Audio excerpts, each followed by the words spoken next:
Well, hello there, and this is Auntie. And I am here with my review of 90 Day Fiance Before the 90 Days, Season 3, Episode 9, Out of the Blue. If this is your first time being here, please like, comment, and subscribe to my channel. And to all of my new subscribers, thank you all so much for joining the family. And to all of my nieces and nephews who have been here with me from day A, thank you all so much for your continued support. If I had to rate this episode of 90 Day Fiance, I would rate it a C+. I thought that it was interesting. It had a lot of twists and turns, and we're going to go ahead and get into it. If you expect to get anything out of me concerning Caesar, forget about it. I fast forwarded the hell out of Caesar. Was not interested in anything that Caesar had to say, anything that happened to Caesar. Like, forget about it. Like, hell no. You're just not gonna make me do it. I think he's a complete and total phony, and I can't do it, y'all. Like, I'm sorry, and I hate to disappoint all of those Caesar lovers, but I just happen to not be one, and I'm sick of the foolishness and the foolery called Caesar. It's bad enough that a lot of this other stuff is phony, but to have to review Caesar's ass, I ain't doing it. You ain't gonna make me. So anyway, as a result, we're going to move on to our next couple. Shall we? Yes, we shall.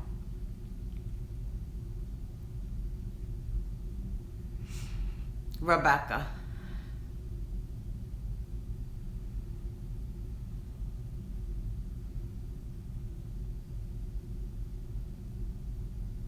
And Zied.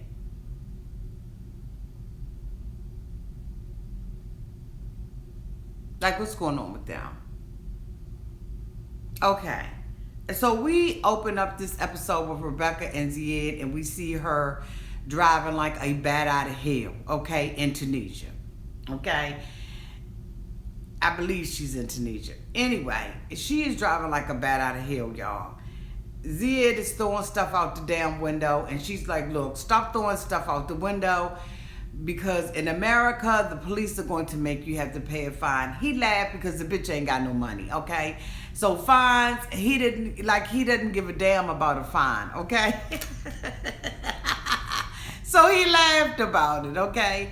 They are allegedly on their way to meet with Zied's sister, because Rebecca wants him to convince the sister that it's okay for him to move to the United States. And so we all hear him telling the producers that, you know, he wants to convince his sister for the last time. And so, you know, Rebecca asked him in the car, is your sister at work? And he's like, you know, I'm just going to go over there for an hour to be with my sister. Okay. So Rebecca is in the car. She is concerned about whether or not the sister's going to like her or whatever. So they pull up to this little plaza and everything. Looks very, very nice. And it's like a shopping district, kind of like, you know, one of them little outside type malls. And so, you know, he gets out of the car. She gets out of the car, you know. And we see this sketchy man standing in the back, because I saw the bitch, okay? He was standing in the back. And he goes on to ask her how much money she got. So she pulls out, you know, her wallet and everything, and she's, you know, skimming through her money to see how much she got. And the bitch damn near dove on it, okay? Zied damn near dove on her damn money, okay? And so she's like, you know, she's like, how much do you need? He's like, you know, 300, bitch. I need 300. So she like, you know, what is he talking about? 3.00? No. After she starts peeling through her money and he sees how much she has, he ups it to 500. Okay? 500 dinars. And she said that is equivalent to $200, dollars. And so I'm like,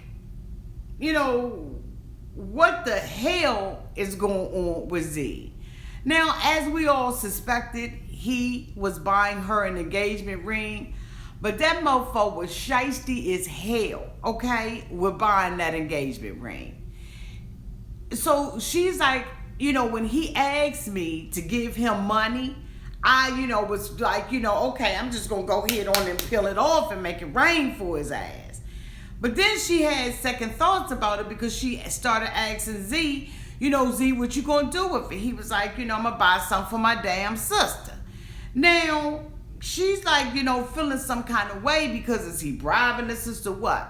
So now she's like, okay, he's taking advantage of me. He's taking advantage of me. How can a mofo take advantage of you when you give him, when you freely, willingly give up your money like that? You gave up your dineros, you gave up your pesos. Bitch, you gave up your dineros, okay? Point blank, simple, you gave it up. And now you feeling stupid about it because we all saw. But Zied said that, basically, okay, wait a minute, I ain't gonna jump ahead. So she's asking him, what you gonna do with the mofo money and everything? And so he's like, I'm gonna buy something for my sister, my sister or whatever. So we see him go and meet his sister down there in the hideout joint. And she asked him how much money he got. Now the sister knows that her brother doesn't work. So anything that come up out of his pocket, okay, is coming from Rebecca. But he tells his sister that he got this money from Rebecca. And the sister was like, how can you take money from her? And so he tells his sister, basically she told me whatever I needed, she would give it to me. Now last week we saw Rebecca have a conversation with Zied where she was indicating that if he came to the United States that his bitch ass was going to have to work.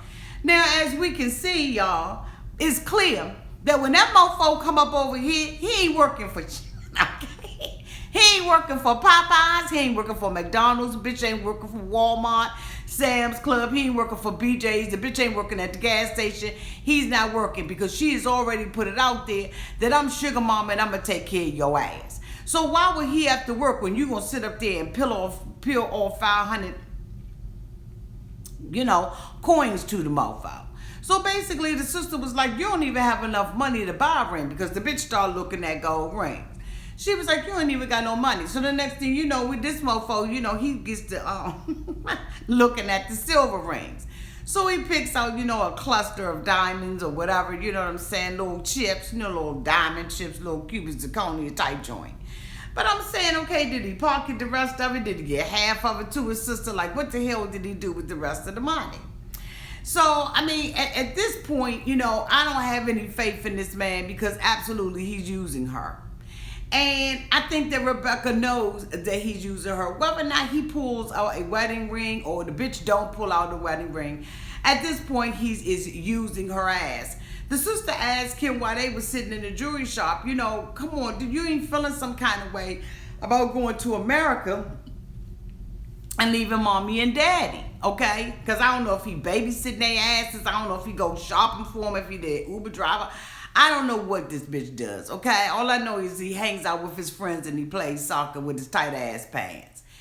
But the sister is really concerned about him leaving the parents and everything. And so, at this point, he stands and he says, it's going to be hard, but damn it, this is what I got to do. He's looking for, a better life here in America, and Rebecca's going to provide that life to him.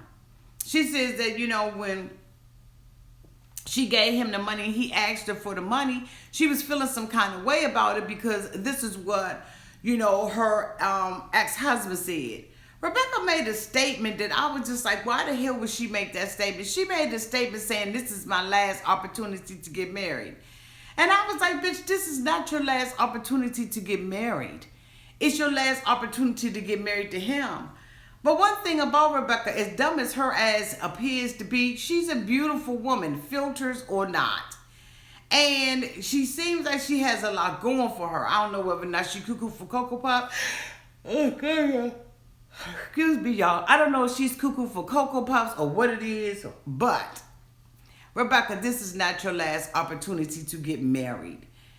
You are a seasoned woman. You're a beautiful woman. And anytime you want to turn up your personality, do whatever you got to do to get a man, you can absolutely do that. I don't understand what her thinking is, or why she thinks so little of herself that she believes that she has to go and marry these little boys over in foreign countries. I don't know what the hell that's about. But let me tell you something, Rebecca. You got more going for you than these little knucklehead men you picking yourself up with.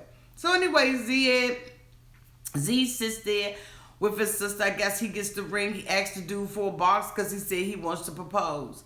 But when he gets up there, he sees an irritated ass Rebecca. Rebecca irritated as I don't know what. And so, she's having a problem now with him, asking her for money and stuff like that. And I don't blame her for having a problem with it. Zied was like, if she can't trust me, then I ain't going to propose to her and I ain't going to marry her. Bitch, I don't care how mad she gets. You are going to marry her. This is what your plan has been from day one. And it's just unfortunate. Not everybody that lives in a foreign country wants to be in America, wants to use someone for, to be here. A lot of people absolutely love the countries that they live in. It just ain't Zied, okay? It ain't Z. Z-Man don't love the area that he's in. He wants to leave it. And so, as a result, he using the dog, out of Rebecca. And it's a sad sight to see. It's a sad state of affairs.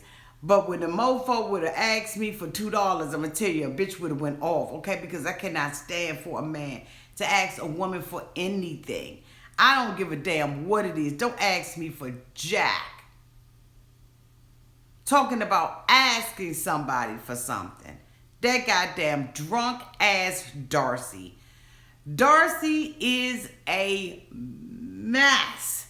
She's at the Airbnb or the hotel or the motel or the Holiday Inn, okay, with Tom. They're getting prepared to go and meet her sister Stacey and her fiance.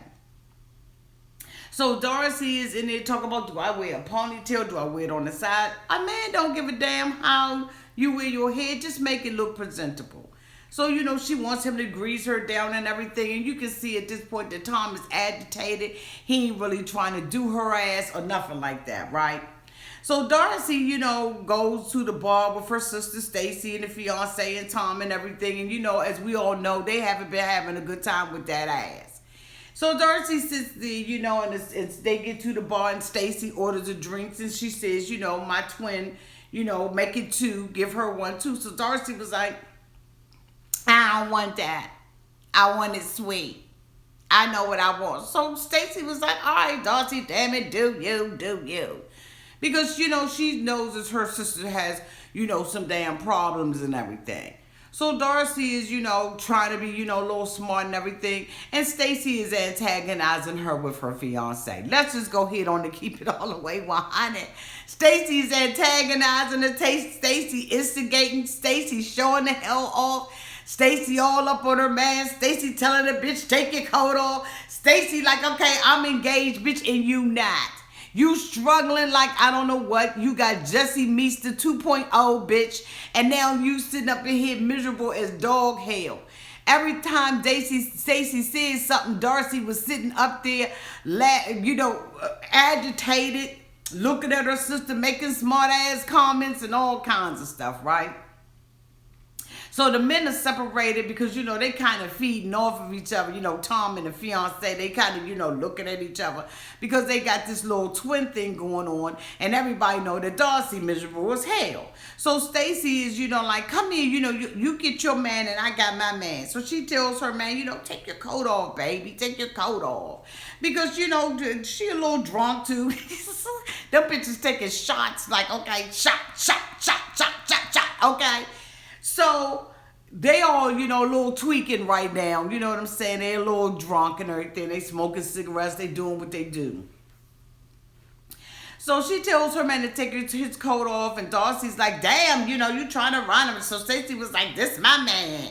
he loved me. You worry about your man, I worry about mine. So, Darcey, she's sitting up there, hoping that Tom pay her some damn attention. Tom paying more attention to the damn straw in the drink than he is to Darcey. So, she's like, he loved me and everything. So Darcey is, she's, mad at Stacey, saying little stuff, little digs back and forth. And so, Darcey was like, Tom was, Stacey's fiance was like, he love you too. She was like, no, he don't. I don't know that. So, so here we come up with this crime. So Tom was like, come on. Man up. Get some hair on your chest, bitch. Come on, Darcey. Darcey is, I don't know if this is acting or if she was just really that drunk. But Darcey is crying and saying that, Tom, she doesn't know whether or not Tom loves her. Tom has already gotten on her in the joint and was like, why are you being so mean to your twin sister? Now, I'm thinking to myself, I'm looking at it, okay? And I'm saying Stacey is definitely rubbing this in her face. Stacey is definitely letting her know that, Darcey, I got a man and you don't. Darcey wants Tom to tell her that, he loves her. So the fiance goes outside, he talking to production. And he like, this bitch wants somebody to tell her that they love her over and over and over all day long for her and to get that he loves her. But Tom doesn't love her. Tom doesn't love Darcey. He's not attracted to Darcey. None of that. And Darcey is starting to feel this. So, Stacey told her, lift your breasts up, get yourself together. So, Tom, the fiance trying to tell Darcey, get yourself together and everything. And so, next thing Darcey gets up and runs into the bathroom. She crying hysterically and all that kind of stuff because the odds are against her ass. Next thing we see Darcey, she outside, she drunker than I don't know what, she up there like that. Something's going on. I thought that we was going to have this wonderful relationship and everything was going to be romantic. Because she sat up in the bar and tried to convince everybody that it was everybody else's fault, that she didn't go to, the coast of Africa on this romantic thing. She thought that going to wherever the hell they at, she thought that was going to be, a romantic place and that she was going to get proposed to. Now, Tom sat up there and lied to her ass and told her ass that he was going to propose to her because this is where the hell his mother and his father got. Bitch, stop lying. Why would Tom tell her something like that? It's like this mofo wants to do everything he can to tear her down and make her feel like a piece of shit. And he doesn't have to do much to make her feel like that about herself. But this mofo gonna sit up there and tell her if they had went to Grand Canaria or wherever the hell they was supposed to go, that he would have proposed to her. You lying bastard. Ain't no way in the world that he was going to propose to her. He's not interested in her. And Darcey, for real, is not interested in him. She's interested with saying that she's engaged. Darcey know that this mofo ain't her speed at all. But she is allowing this mofo, who like the bottom of the barrel, he's a bottom of the barrel type dude, to send her in a damn tizzy and make her think that she's missing out on something. Darcey, you ain't missing out on shit. Okay? So anyway, she sitting out there, something ain't right, something just ain't right. It's not fair. It's not fair. It's not fair that Stacey has a man in there kissing and hugging in the bar. And then, she's sitting up there telling her sister, it's not normal. It's not normal. Because the sister got engaged 2 weeks after she met the mofo. That's not normal. That's not normal. And I'm saying, Darcey, get it together. But see, Stacey is having a ball watching Darcey look desperate and like a fool.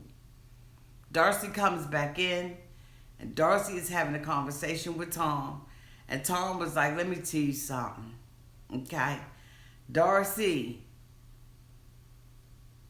I'm not going to tell you I love you. I ain't going to get down on one knee and propose to you. Darcey said that she feels like Tom don't love her. And Tom was like, well, why you feel like that? Because I don't think I'm good enough for you. If I ever be that drunk, put a bag on over my damn head, okay? Don't let nobody see me out in public acting like that. Tom has no intention. He is just plucking with her. Little by little. And it's a damn shame. It really is, y'all. It's sad. And poor little Avery. Avery asked, let me tell y'all something. These 2-hour shows, it be a whole lot of mofos, so help me get through this. Y'all, we looking at Avery. Avery done got married. The mother's sitting there. She announced to the mother that she's going to be leaving. And so, you know, the mother's like, you know, what can I do about it? My baby's gone. Y'all might as well go ahead and enjoy yourselves. This y'all night, I'm going to go ahead and get on the plane. I'm going to get the fuck up out of here. So now Avery is married to Omar. And this mofo could not be happier. He could not wait for her mother to step her ass on that plane. And for that joint to separate, okay? And for it to fly off in the friendly skies, get her ass back in America. He happy as hell. Avery waving and everything because she about to put it on him. She said, this mofo about to see my hair and I'm about to sling the hell up out of it, okay? I'm about to sling this hair and sling this punani up on him and I'm going to have him, okay? Because this mofo ain't never even kissed a girl before. But he going to be kissing a girl and... Okay. Avery said, bitch, I'm putting it on him. So the next day we see her and Omar, and she asked Omar, how was the kiss? Omar said the bitch was kind of a little weird. It was a little weird. But I asked him how the booty was, though. So you ain't asked him the right question. How was that right there? Because they, you know, consummated their little relationship and all that kind of stuff. Good for Avery, okay? Good for Avery. She put it on, you know, a little student. All right?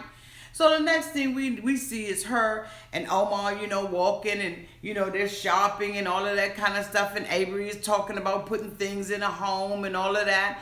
And then later on, they're sitting and they're talking about, you know, being with the friends and the whoop whoop and the boop boop boop.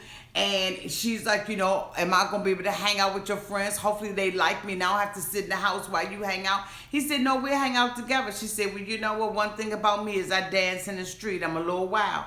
Omar said, bitch, you ain't going to be dancing in no street. She said, no, I dance in the street. She said, you know, usually I just be doing like this. You know what I'm saying?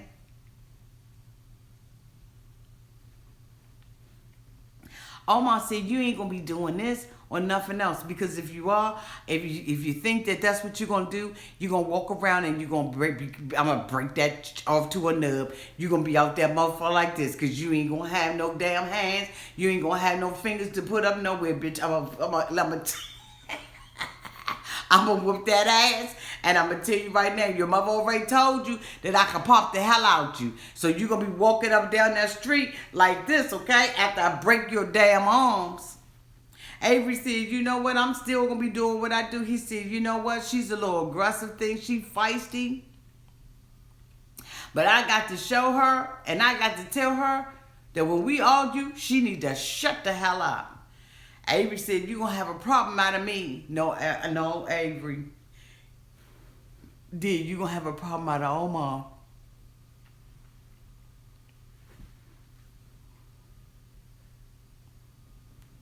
Keep on. You going to have a problem out of Omar. Because Omar just keeps saying, my wife, my wife, my wife.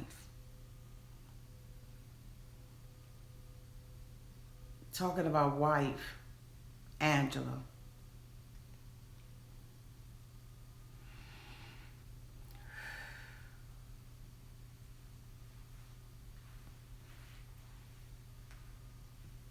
before I talk about Angela, I want to talk about Freak of the Week, Akinyi. Benjamin had got the blessings from the family, right? Benjamin happy. He ain't got to stay with the brother no more. So he on his way to the damn Airbnb. All the elders have blessed him and told him that everything was okay. He can go ahead on and marry her, but bitch, we gonna have a meeting. You gonna have a meeting with the father because we gotta talk about the bride price. So he said, okay. So he at the, Airbnb and found him some damn Nairobi and nachos, and the bitch is happy as I don't know what, He's singing, he all happy. Next thing you know, he gets a knock up on the door. He goes to the door and everything, and this, guess what, who it is? It's Akinyi. So Akinyi bring her freak ass in there, okay? Because I don't care what y'all say, she a freak. So Akinyi brings her little freak ass up in there, right? So Benjamin's like, hey, what's up? She like, hey. She was like, you glad that you here? He was like, yeah, staying with your brother and trying to be on his left side all the time. Got to be a little tired for my, excuse me, y'all. So he goes, so he said, let me give you a tour. They give a tour, Lord, the bedrooms and all that kind of stuff. She like, oh, it's 2 beds in here. He like, yeah. So they sit down on the sofa and everything, right? Because, they got to sit up there, try to, talk and get to know one another, because that's what Benjamin's been wanting to do. And he still has to make a decision on whether or not he's going to propose to Akinyi. So she's sitting there and everything, and so he was like, I just want to let you know that you're going to be sleeping, in the bedroom, and I'll be sleeping out here. So he was like, so Akinyi was like, what you mean? What do you mean? He said, it's the proper thing to do, because he said that they had already made a decision that they wasn't going to sleep together before they was married. So he was like, it's the proper thing to do. So she was like, oh. He said, little temptation is too tempting. Have you seen yourself? She was like, no. She said, bitch, side note, I ain't never had a mofo that not sex to me. Usually they get all up on me, all up in me, you know what I'm saying? This sweet little church girl with the father who's calling down the fire of God wants to sleep with Benjamin. So she says, with Benjamin, it's going to be a lot of trials and tribulations. I'm not going to let you touch the forbidden fruit. You put your hands all up in my cookie jar. I said, bitch, who been talking all that stuff to Akinyi? Akinyi is straight freak. When she said it's gonna be a lot of trials and tribulations, he was like, trials, yeah, but not no temptation. I mean, trials and temptation. He said ain't gonna be no temptation because I ain't going up in it. I got people that I'm an example for back in America looking at this show. I'm counting up the cost, Akinyi. And so I'm not going to sleep with you because I have people, I'm an example to mofos.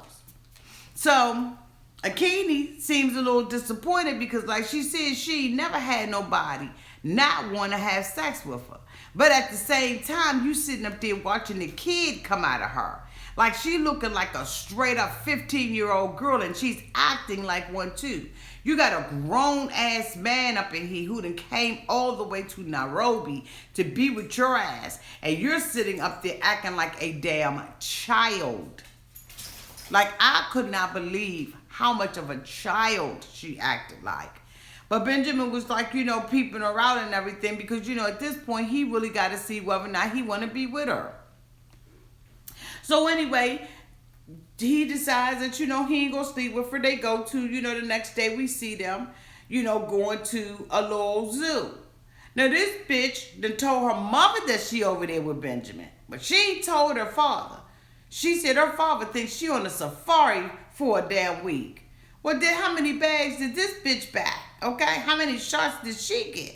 Like, it ain't adding up. But anyway. So they go to the zoo and everything, and they're looking at the animals. They see a rhinoceros. She talking about how big the rhinoceros buddy is, and is her butt that big? And Benjamin, he ain't really playing the game. He asked, she asked him about his son. I mean, she asked him why he was so quiet. And he was like, I'm quiet because, my son would really like this. And she was like, do you think your son would like me? And he was like, he probably would. We have to get used to it. He asking her the typical questions. And so he said, so how do you feel about being, she was like, how would you introduce me to your son? And so he was like, I would introduce you as my soon-to-be wife. And then, as the stepmother. And she was like, I don't want that. Bitch, I don't want that. I want to be the friend. Now, Benjamin is a little shocked because, Benjamin wants her to be, at this point, Benjamin wants her to be the mother. And she's like, I don't want to be. I want to be a friend to him. How do you do that? So Benjamin goes in to talk about how he made the adjustment. And she was like, bitch, you made the adjustment because you had a wife with you. This was your son, your biological son. Makes sense to me. But then Benjamin takes her out to dinner. And he really is trying to look for a woman who's wholesome. Or at least he thought was wholesome. He gets her up in the restaurant. And this bitch gets a margarita. And cannot handle it. She's so drunk that she doesn't want to eat her food. She has fish and french fries. What a kiddie meal. But anyway. She's like, this oil on it. He's like, it ain't no oil. No, it's oil. He's like, it's not oil. It's a gravy. It's not. It's immature. Doesn't know how to handle herself at all. And now Benjamin is looking at this woman who is drunk, and he had to cut her ass off. Every time the waiter came to the table, she was asking for another one, begging him to give her another drink. He's like, well, what is she going to do if she's this drunk off of these margaritas? And this is what she's interested in doing when she's around my son by herself. And I have to agree. But what Benjamin has to understand is you marry a child, you get a child, she acts like a child. Akinyi is a child. She's a little girl. She's not ready for this life that Benjamin can give her in the United States. I don't care how broke this bitch is. It's a life that's much better than the life that she's living.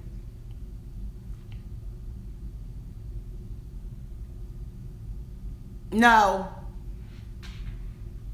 It's a life much better than the life that she's currently living. She's living in the house with her mama and her daddy. She really has no independence. The bitch is sneaking around trying to act like she's a Sunday school teacher. Okay? And I'm just like, Benjamin, this is not going to work. Talk about not going to work, that fucking Tim. Tim is in the daggone room with the girl, Jennifer. He's kissing and hugging, and they close the door. This bitch wakes up in the morning and ain't did a damn thing. He ain't even sniffed it, rubbed it, smelled it, licked it, jabbed it. No! Excuse me, y'all.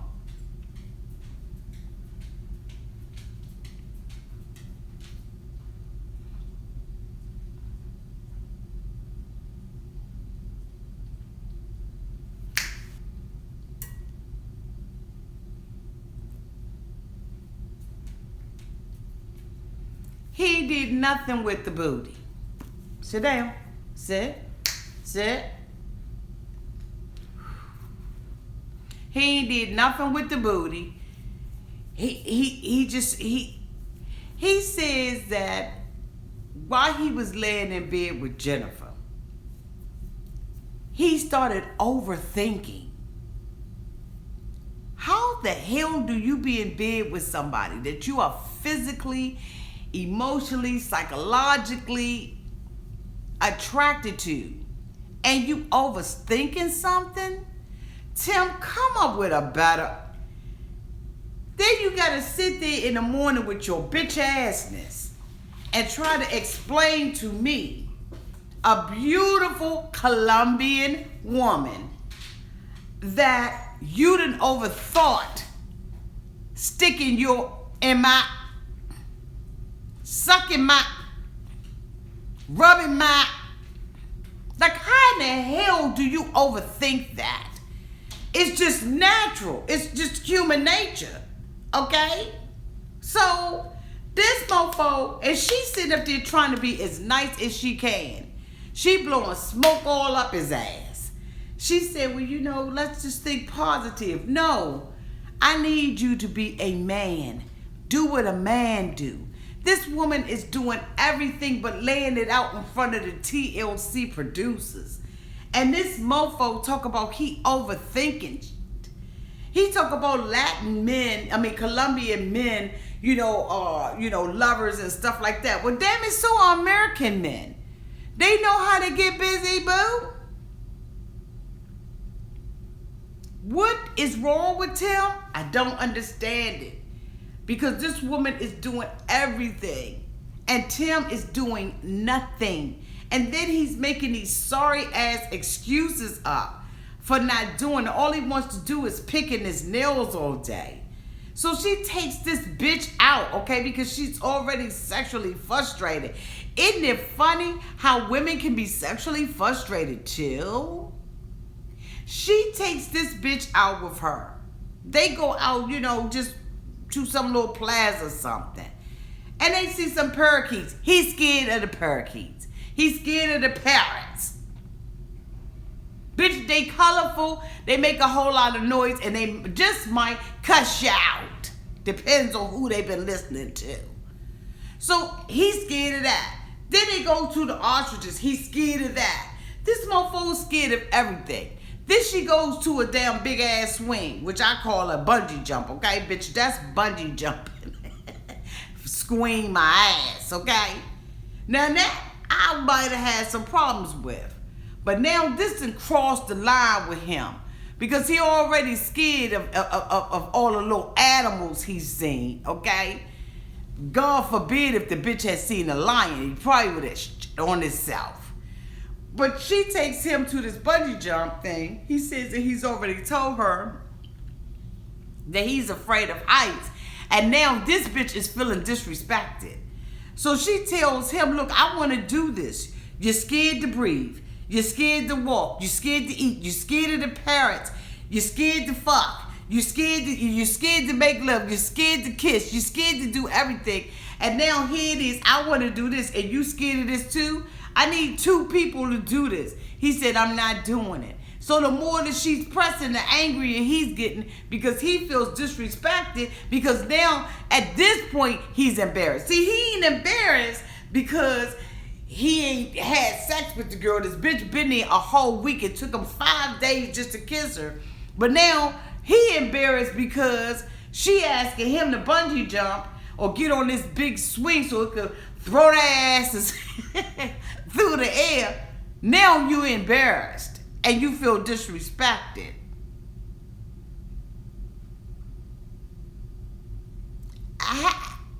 Help me unpack that. So now she's mad. She says she's so pissed off with him. She just want him to be a man.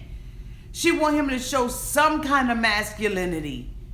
Show it in the way you walk. Show it in the way you talk. Show it in the way that you hold me. Show it in a way, like even when he looks at her and he talks and gives her all these excuses about why he can't do nothing. He can't even look her in her eye.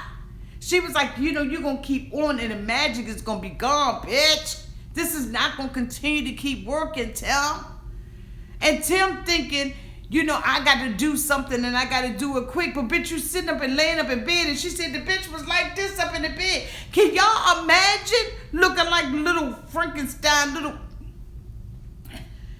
I tell you what, he is damn sure the little engine that couldn't. He don't have no get up and go. It's like nothing masculine about him. And I don't, except for his voice. But I'm just like, what the hell is wrong with Tim? This woman is beautiful. Except for when she was fussing, she was ugly as hell. She said, any man would die to be here with me. Well, I don't think that, but okay. You're attractive and you got a nice shape. But when it gonna come down to it, it ain't nothing. Jennifer's empty to me. She's very empty. She has these stereotypes and these things that she thinks that a man should be based on what she's seen. And I know that there are some men who are metrosexual. Tim is overly metrosexual, so I don't know what you would call it. But she ain't all that hot either. She just not. And like I said, when she gets angry, she gets uglier. So now she's so mad. Tim's like, okay, I gotta fix this because I'm getting ready to leave.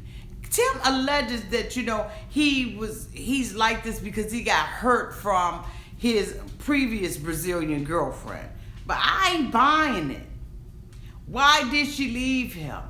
What was it? This mofo taking a picture at the daggone piano with her looking like Scarface. I mean, Sugarface, I guess.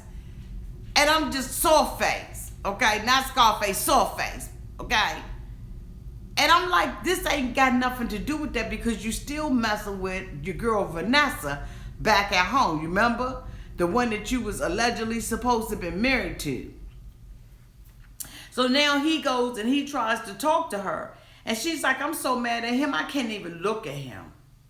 I don't even want to look at this weak bitch. She told him, take your ass back to the United States. What are you here for? You scared of everything. And I'm thinking to myself, I'm thinking the same thing, Jennifer. Why is he there? Why is he there? And last but not least, that goddamn Angela. Angela's sitting up there at Mondu's house. Mondu's then asked Angela about having a baby. Angela said, we're going to do some medical stuff. She said, oh, so what Michael going to do? He gonna have sex with your daughter? Oh, no. He can't even be on a boat with nobody, mama. So, mama wants to know how Angela plans to have this baby. She like, the bitch is 53 years old. How in the world is she going to have a baby by somebody? Or how is somebody going to have a baby by her and through her and in her? Bye. So mama told Angela, I need Michael to be able to have sex with somebody else so he can get him a baby. Angela all like, oh, hell no, he not. You tell mom she done crossed the line now. I know the bitch don't like my pocketbooks that I bring her and my gifts that I bring her, but Michael, you ain't having no kids. Michael said, that's what we do over here in Nairobi. Angela said, I'm not playing that. No way, no how. So she at this point is pissed off because this is what Nairobians do, allegedly, according to them. So Angela sits her ass at the side of the pool at the hotel. Michael, go get me a drink, bitch. Michael comes out with a drink. She said, let's talk about it. I was glad that your mother was, straight up about what she was saying. I really, I like your mother. So he was like, hey, good. Angela said, but do you think that I'm going to allow you to have a baby? If I did allow you, Michael, see, here you go, let's set up. If I did allow you, Michael, to have sex with somebody, if I was unable to have any kids, and I was to allow you to have sex with somebody, Michael, would you do it? Michael ain't answered. She said, bitch, that's my answer. Bitch, that's my answer. Michael, let me tell you something. If you think that if I am not able to have a baby, that you're going to sleep with another bitch, you got the wrong white woman. You got the wrong wrinkly ass white woman. Let me tell you something. When I'm dead and gone, bitch, you going to still have enough life in you, Michael, to have your picking of who the hell you going to have a baby with. But I be goddamn, you going to have to wait till I'm dead, cold in my grave Michael said, no, I don't plan on doing nothing like that. Angela, I'm going to go ahead on to be with you. You know I want to be with you. But Michael had already said that having a baby means more to his family than bitch coming to the United States. And I'm telling you now that that's a whole lot of work from that, okay? Michael's mother said she ain't playing that with her old ass. So Michael said, look, I'm going to set it up so you can go to a doctor and they can go ahead on and check your stuff, Angela. Angela, him and the horn and saying no, but that bitch showed up at the doctor. I'm scared, Michael. They get her up in that mofo, and the girl lady said, what brings your old ass? What brings y'all up in here? So, they sitting up there, talking about they want to see, how many ovaries the bitch got. And, can she, have a baby? And if she can't have a baby, what they can do? She already said that the daughter was going to tote the baby for her. So Angela said, you know what, fuck it. I'm going to go ahead on and have this daggone ultrasound, sonogram, whatever. Let's do it. So Michael standing up there, behind Angela. You know what I'm saying? Angela laying down, goddamn wrinkles look like, oh my God. I said, that woman got so many wrinkles on her face. It's pathetic. Angela, don't you ever let them shoot you sleep again. Or laying back or anything. Because them... Hoo-wee. So Angela's laying back and everything. The lady comes out there and says, okay, well, let's get ready and go. Let's get ready and go ahead and do this ultrasound. So she looking at it and everything. She said, oh, look at your uterus. Angela laying up there. Look at you. Oh.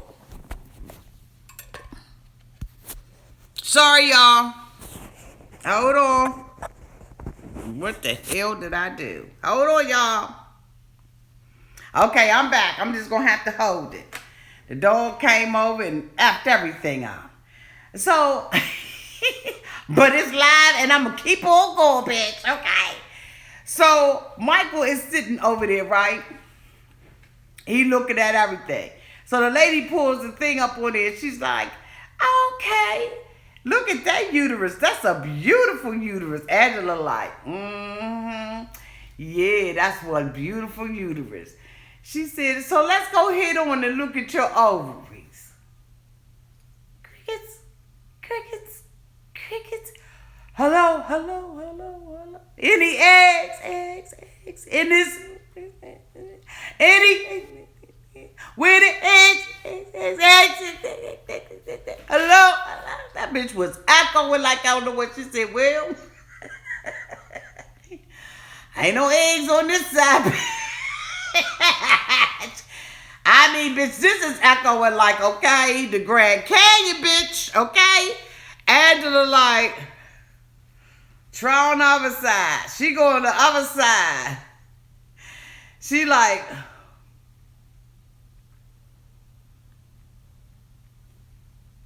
she expanded it. You know how you expand the picture on your phone? She all up on it. Oh, there go one. Angela said, what? One egg. Angela said, bitch, we got an egg. Ka-ching. She said, you got one egg. We can't do a damn thing with that. Angela was like, what you mean? She said, bitch, we can't do nothing with that one egg. Nothing. I felt so sorry for her dusty ass.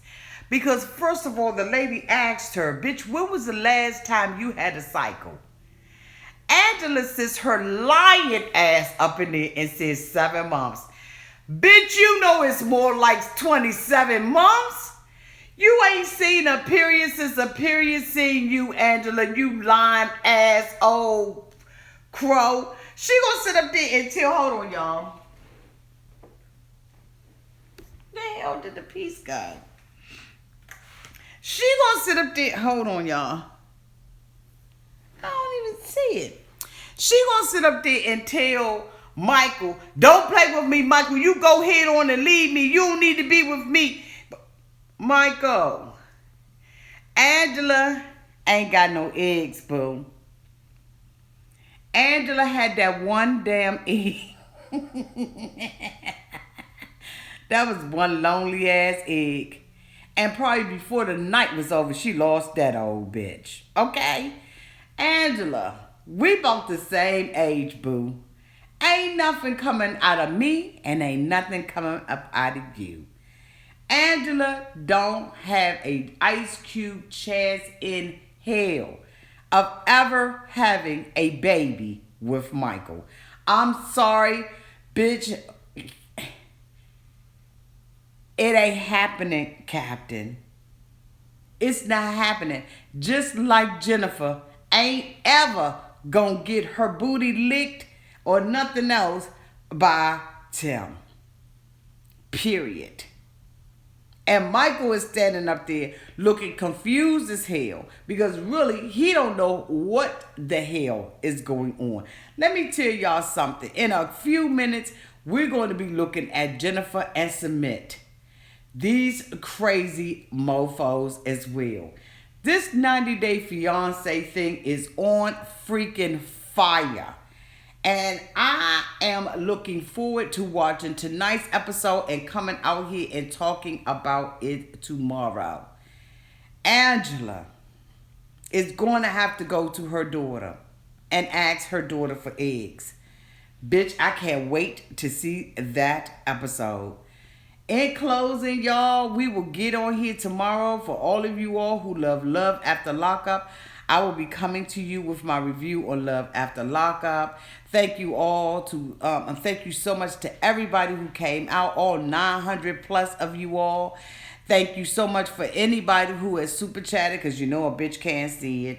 Thank you so much to all my moderators and to everybody who was here tonight. I really do appreciate your continued support while old bitch over here tries to fix everything. Let's go ahead and watch 90 Day the other way. I will talk to y'all soon. Love y'all to pieces. And sorry for the technical difficulties. Okay, bye.